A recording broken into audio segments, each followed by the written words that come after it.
चलो, तो parallel circuit का की पॉइंट्स आज लिख लेते हैं, बाकी इसको डिटेल में कल कर लेंगे। ठीक है, जल्दी से की पॉइंट्स लिख लो।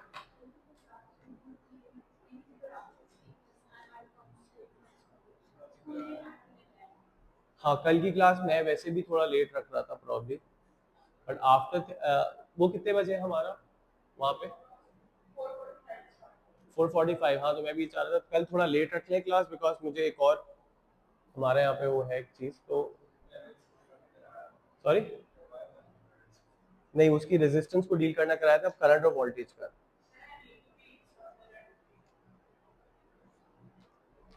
वाई यही करवाने के लिए? नहीं, family is not important, lens का काम है तो यू कैन गो। नहीं नहीं नहीं, sorry, you can manage. Okay okay okay, चलो पैरेलल सर्किट कर लेते बात। रुक जाओ, अभी रुक जाओ। पैरेलल, पैरेलल की स्पेलिंग में मैं हमेशा सोचता हूँ एकदम, आई थिंक यही है पैरेलल सर्किट। ठीक है, यही है।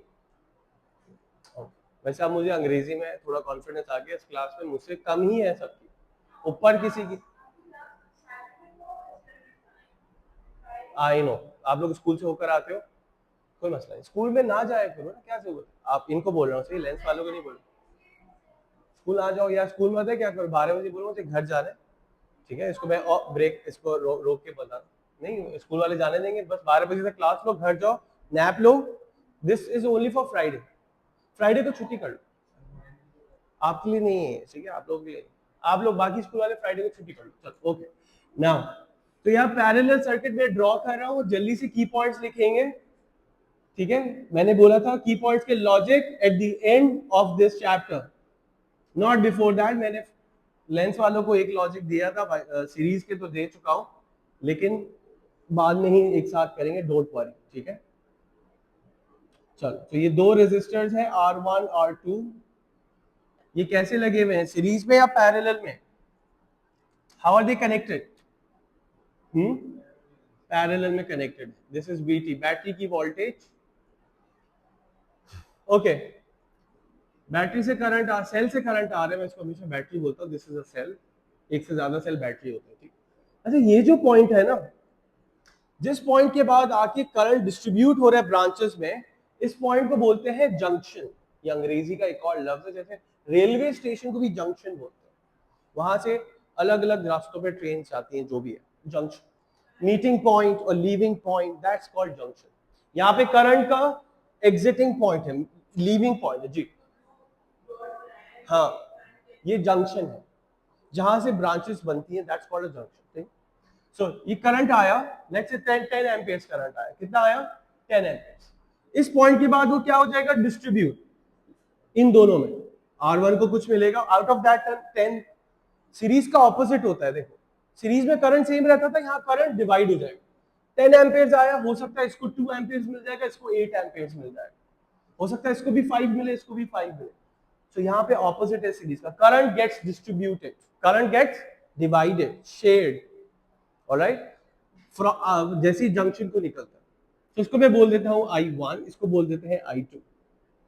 ये दोनों करंट्स कहां पे वापस मिलेंगे, ये I2 है, ये I1 है, they will meet again at this junction, let's call this junction B, बोलना चाहो इसको A बोल दो, A and B they are two junctions,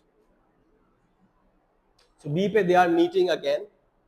तो 10 एम्पियर्स आया था, एग्जांपल दे रहा हूं, ऊपर वाली ब्रांच को 2 एम्पियर्स दिया, नीचे वाली ब्रांच को कितना जाएगा, 8 amperes, they will meet again at D, फिर कितने एम्पियर्स हो जाएंगे, 10 amperes. One misconception, sir R1 से गुजरेगा 2 एम्पियर्स तो खत्म हो जाएगा, करंट खत्म नहीं होता, current consume, current energy consume होती है उस, current is basically the flow of charge, electrons move कर रहे हैं विद एनर्जी, जब वो रेजिस्टर से होके निकलेंगे, इलेक्ट्रॉन अभी भी मूव कर रहे हैं, but they do not have energy, उन्होंने अपनी एनर्जी दे दी है। सो लेकिन वो मूव करे, दैट स्टिल करंट। समझ में आई बात? तो करंट खत्म नहीं होता, बल्ब से निकलने के बाद जीरो नहीं हो जाता, ये कंफ्यूजन है। सर बल्ब से निकल के जाएगा तो 5 एम्पीयर का करंट बल्ब ने यूज कर लिया, बल्ब उस करंट की एनर्जी यूज करता है, इलेक्ट्रॉन्स अभी भी ट्रैवल कर रहे होते हैं, सो दैट करंट अभी भी वही है। समझ आ रही बात? Current do not get consumed, it's the energy that gets consumed. ठीक है, ओके। सो 2 एम्पियर्स निकला, यहाँ पे भी 2 एम्पियर्स, ओके। ये 8 एम्पियर्स था, यहाँ पे भी 8 एम्पियर्स। बी के बाद यहाँ पे कितना होगा अगेन, अगर ये 10 एम्पियर्स था तो ये भी कितना होगा 10 एम्पियर्स। तो कुछ बच्चों को ये बात शॉकिंग लगती है, सर बैटरी से निकला 10 एम्पियर्स और वापस बैटरी में 10 एम्पियर्स गया तो खर्च नहीं हुआ क्या? करंट खर्च नहीं होता। वो जो करंट चार्जेस थे, बेसिकली चार्जेस को, फ्लो को करंट बोलते हैं, उन चार्जेस के पास एनर्जी थी, पोटेंशियल था, वोल्टेज था, वो एनर्जी खर्च हुई है, कंज्यूम हुई है, इसलिए एनर्जी का ड्रॉप आता है, वोल्टेज का ड्रॉप आता है, करंट का ड्रॉप नहीं आता। ये थोड़ी सी कॉन्सेप्चुअल बात है, एग्जाम से रिलेटेड ऐसा, इसकी कोई मार्क्स का फर्क नहीं पड़ता, ठीक है। चलो, तो क्या ये पैरेलल सर्किट ड्रॉ कर लिया आप लोगों ने? कर लिया है। इसके अक्रॉस वोल्ट मीटर बनाओ। मैं बस 2 मिनट लूंगा और क्लास एंड करूंगा, ठीक है। V1, इसके अक्रॉस वोल्ट मीटर बनाओ V2, और जल्दी से की पॉइंट्स लिख लो, ठीक है।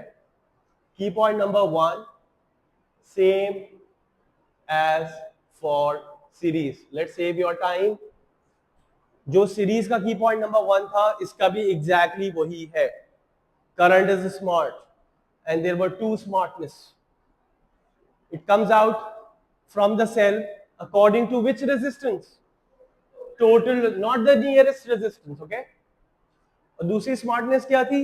अगर कहीं सर्किट इनकम्प्लीट होगा वहां पे करंट नहीं होगा, ठीक है, ओके। सेकेंड की पॉइंट वो है PVS, parallel, V is voltage, same लिख लो। In parallel, the voltage of each branch, the word branch is very important here, not resistor, मैंने कैपिटल में लिखा है। The voltage of each branch is same. वहां पे current of each resistor used to be same. Parallel में the voltage of each branch is same. क्या मतलब है इसका? You will find out tomorrow. जब हम पैरेलल के बाद कॉम्बिनेशन सर्किट करेंगे ना, उसमें इस ब्रांच के वर्ड की रियल इंपॉर्टेंस पता चलेगी। ओके, 2 की पॉइंट्स, अभी मैं और डिटेल में नहीं जा रहा, तो सिर्फ ये बता दो, अगर वोल्ट मीटर 1 शो कर रहा है 5 वोल्ट्स, तो वोल्ट मीटर 2 भी क्या शो करेगा? 5 वोल्ट्स, क्योंकि पैरेलल में लगे हुए वोल्टेज सेम हो, ऑपोजिट है, ठीक है। सीरीज में वोल्टेज डिवाइड होती थी, करंट सेम होता था, इसमें इसका ऑपोजिट। कोई एक याद कर लो, दूसरा ऑपोजिट याद हो जाएगा automatically. Okay, third key point, अच्छा एक मैथमेटिकली कैसे लिखेंगे? मैथमेटिकली लिखेंगे Vt equals to V1 equals to V2, the voltages are equal. Third key point, current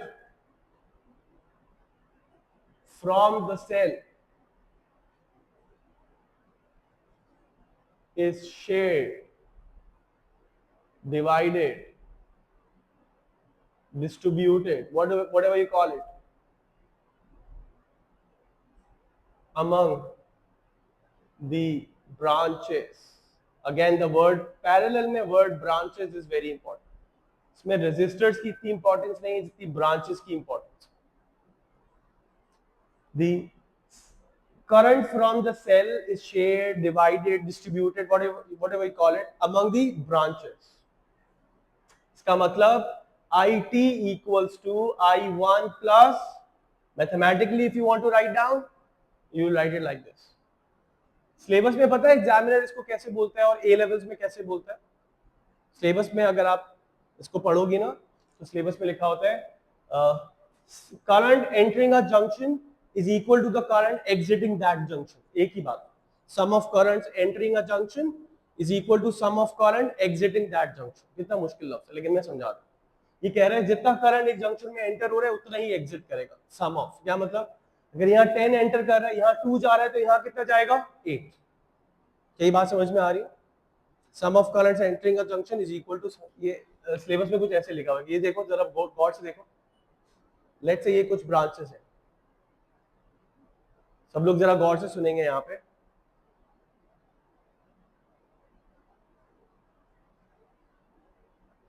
चलो, अगर ये है 5 एम्पियर्स, ये है 15 amperes. So how much current is entering this junction?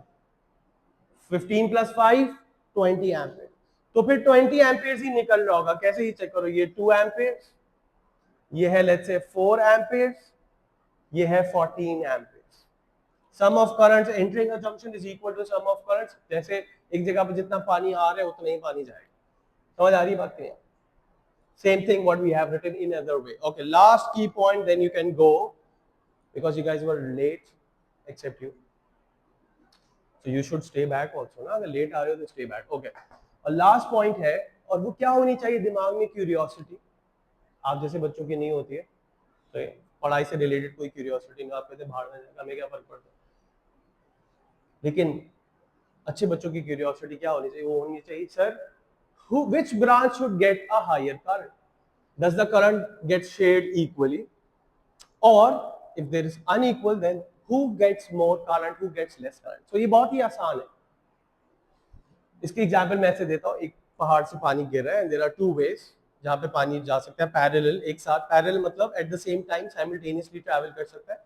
एक रास्ते पे कुछ ज्यादा पत्थर रखे हुए हैं, एक पहाड़ से पानी गिर रहा है, स्ट्रीम ऑफ वाटर. एक रास्ते पे there are lot of stones, एक रास्ता बिल्कुल खाली. विच रास्ते पे will there be greater water flow? Lesser stone. Water flow takes the path of lesser resistance. Same happens with current. So if current is coming here, let's say example दे रहा हूँ, 10 amperes current था, इस branch की resistance कम है तो इसमें ज्यादा. अगर इसमें 8 amperes जा रहा है, इसका मतलब this branch has a lesser resistance. इसमें 2 amperes जा रहा है, इसका मतलब this branch had a higher resistance. That's our key point number 4. Current gets distributed, voltage remains the same, opposite to what happens in series. लिखो जी. चलो, fourth की point क्या है? Greater the resistance, greater the resistance of the what? Resistor लिखूं या branch लिखूं? Branch. Greater the resistance of the branch. What do you think? Greater current or lesser current? Lesser. Lesser the current in it. जिस branch की resistance ज्यादा और इसकी reason star बना के, रिमेंबर वहां पे किस रेजिस्टर को ज्यादा वोल्टेज मिलेगा उसका रीजन था ना. यहाँ पे किस ब्रांच को कम करंट मिलेगा उसका भी रीजन देना है. और कौन सा रीजन देना है? फिजिक्स का या मैथ का? मैथ का. और उसके लिए क्या यूज करेंगे हम? Panadol equation, Ohm's law equation, उससे प्रूफ करेंगे. गौर से देखो, इसके रीजन में यहां लिख रहा हूं. रीजन फॉर किस चीज का रीजन? Higher resistance गेटर.